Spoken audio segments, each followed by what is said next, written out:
آره ما الان رسیدیم ایالت اوهایو. تقریبا یه 4 ساعت دیگه داریم تا کلیولند، شهری که میخوایم بریم. جاتون خالی، این رستوران زیبا وایسادیم که یکم استراحت کنیم، منم یکم قلیون بکشم. جای همگی خالی. کلیولند شهری بندری در شمال شرقی ایالت اوهایو در کنار دریاچه آیری میباشد. این شهر در سال 1796 تأسیس شده. جمعیت شهر حدود 396,815 نفر است. اگر بخوام از جاذبه‌های گردشگری شهر بگم، اولیش میتونم از ارکستر سمفونی کلیولند نام ببرم که یکی از 5 ارکستر بزرگ آمریکاست. موزه راک اند رول هال آف فیم یکی از جاذبه‌های دیگر اینجاست. اولین مرکز خرید سرپوشیده آمریکا به نام The Arcade در این شهر هست. بیش از 80 پارک شهری وجود داره با فضا برای پیاده روی و دوچرخه سواری. یونیورسیتی سرکل یه منطقه فرهنگیه و شامل موزه هنر، موزه‌های تاریخی و با باغ‌های بسیار زیبا هست در این شهر هست و همچنین منطقه ایژیا تاون که شما میتونین غذاهای اصیل چینی و کره‌ای و ویتنامی رو امتحان کنید. غذاهای معروف این شهر پولیش بوی هست که یک نوع ساندویچ با سوسیس، دودی و سیب زمینیه که با سس تند یا باربیکیو مصرف میکنن. ماهی معروف این شهر به نام لیک اری پرچ یک نوع دیگه غذای معروف هست که به صورت سرخ شده مصرف میکنن. یک نوع پیراشکی سنتی اروپایی شرقی دارن که با سیب زمینی پرش میکنن و کلم ترش و همچنین ساندویچ معروف کورن بیف مال این شهر هستش.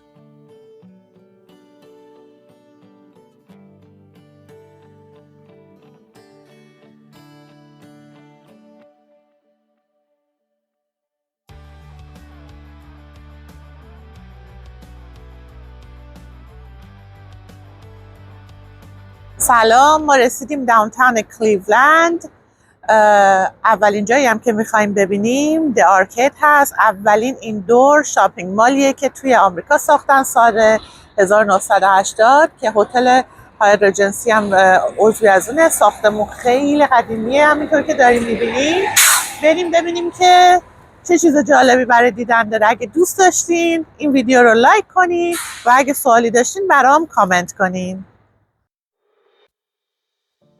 The Arcade اولین مال سرپوشیده در آمریکاست که در مرکز شهر کلیولند قرار داره. در سال 1890 افتتاح شده. معماری اینجا الهام گرفته از معماری میلان ایتالیاست. هزینه ساخت این مرکز در اون سال $867,000 بوده و معروف به قصر کریستالی کلیولند هست. این مرکز ثبت ملی شده و نکته مهم در موردش اینه که در تابستون 2024 بخشایی از فیلم سوپرمن در این مال فیلم برداری شده.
الان اومدیم یه قسمت دیگه شهر. این پشت اینجا که میبینین اینجا یه فرودگاه کوچیکه، یه پارکینگ، اومدیم ماشین رو پارک کردیم.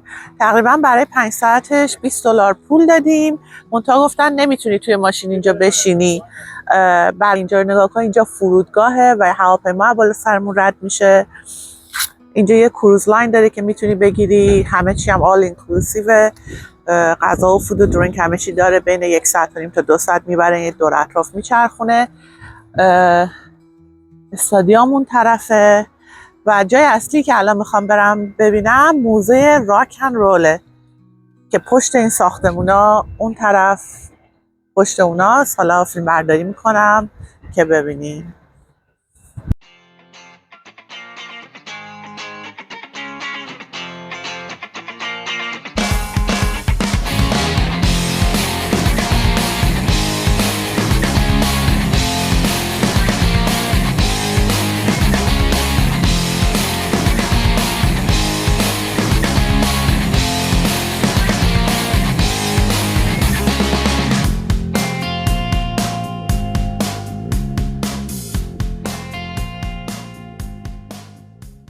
اینجا تالار مشاهیر و موزه راک اند رول شهر کلیولند هست که در سال 1983 بنیانگذاری شده و در سال 1995 به صورت رسمی در کنار دریاچه زیبای آیری افتتاح شده. این موزه به ثبت و بزرگداشت هنرمندان، تهیه کنندگان و شخصیت‌های اختصاص داده شده که تأثیر بالقوه‌ای در صنعت موسیقی راک اند رول داشتند. طراحی و معماری این بنای زیبا رو معمار چینی آمریکایی به نام IMP به سبک مدرن و با طراحی شیشه‌ای و هندسی انجام داده. هر ساله هنرمندانی که حداقل 25 سال از تاریخ انتشار اولین اثرشون گذشته باشه میتونن نامزد عضویت اینجا بشن و این انتخاب‌ها توسط گروهی از تاریخ‌دانان موسیقی و متخصصان این صنعت انجام میشه. اولین گروه پذیرفته شده در این موزه چاک بری، الویس پریسلی و جیمز براون بوده. اگر تصمیم به بازدید از این موزه رو دارید، هر روز از ساعت 10 صبح تا 5 بعد از ظهر و گاهی اوقات تا ساعت 9 شب باز هستند و برای خرید تیکت باید حتما با تلفن یا کارت اعتباری پرداخت کنید. پول نقد قبول نمی کنند. هزینه هر بلیت برای ادالت 39.50 سنت، برای نوجوانان 29.50 سنت و برای بچه‌های 5 سال و پایین‌تر مجانی می هستش.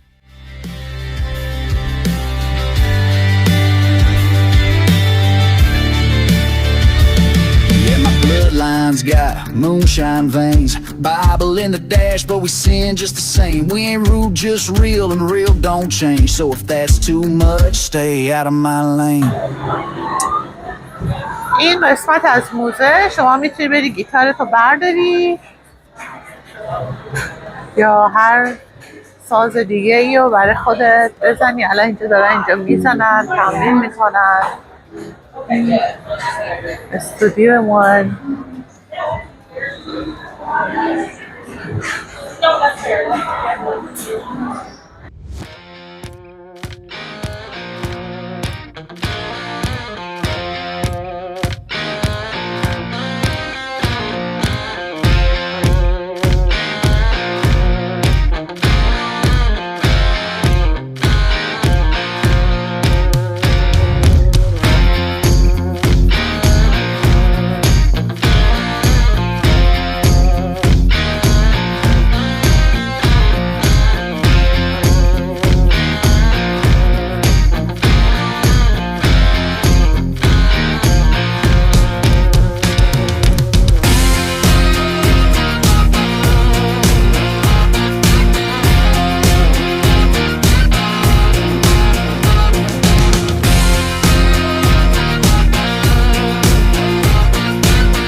اینجا کلیولند هیستوری سنتر هست که شما میتونین تمام تاریخچه شهر رو در این موزه ببینید. در زیرزمین این موزه مجموعه بزرگی از ماشین‌های قدیمی که در این شهر استفاده می‌شده هست که به بهترین نحو نگهداری میشه. همچنین در این مجموعه شما میتونین اولین ماشین برقی که در آمریکا تولید شده و حتی دستگاه شارژ اون رو ببینید.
Good, how are you? Good. If you have any questions about any of the automobiles, let me know. I'll be glad to tell you something about Can you tell me a little bit about the history about them? Like how old, what's the oldest one? So, Okay. The oldest car that we have on display is this little green 1899 Winton. This one right over here. okay.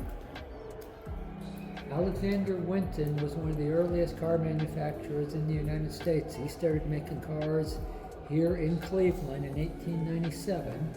That is an 1899 model right there. This one, right? This one, yes. Alexander Winton had been a bicycle manufacturer before he started making cars. And if you look at this, it looks like a carriage on bicycle wheels. Right. Amazing. It's got an 8 horsepower single cylinder engine up under the seat. It's got a tiller steering arm, which is what a lot of the early cars had before they started using steering wheels. You can see the tiller steering arm right here. They were crank start. You'd put the crank handle in here and crank it to get it started. And this is originally from the Cleveland, or? Yes, yes. Yes. Wow. A lot of these cars down in this area are all It's all original. Cleveland cars. Okay. Yes. That's amazing. هستش الان بفروشن مدلشو درست کنن. نه برای فروش نیستن. They're not on sale in some sort of like if someone collecting something or something. These are not on for sale. Yeah, no, but no. these are no, they're not Yeah. so for sure. They're amazing. Thank you. Oh, you're very welcome. If you get any questions about a specific car, just give me a holler. I'll be Sure. walking around. Of course. Thank you so much.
اینجا وست ساید مارکت هست، یکی از قدیمی ترین بازارهای آمریکا و تعداد بیشماری غرفه غذا و شیرینی داره. انواع اقسام گوشت رو میتونین تهیه کنین، انواع اقسام شیرینی های محلی، همچنین غذاهای بین المللی.